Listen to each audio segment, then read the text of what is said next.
Bugun juma, yaxshi niyat ibodatlar, xutbalar va jamoatlar, qiroatlar. Qiling duo ijobatdir saodatlar. Xayrli tong, barcha aziz birodarlar.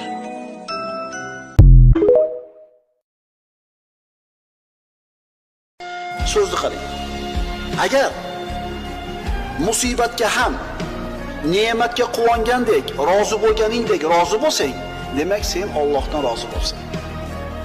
Ne'mat kelganda qanaqa rozi bo'lar eding? Musibat kelganda ham shunaqa rozimisan? Demak Allohdan rozisan, demak Alloh ham sendan rozi.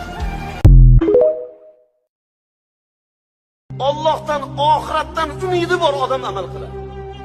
Men payg'ambarimiz bilan birga jannatda birga bo'lay, qo'llaridan muborak obu kavsar suvlarini ichi, shafoatlarga loyiq bo'lay, musulmon bo'lib qiyomatda tiriladigan odam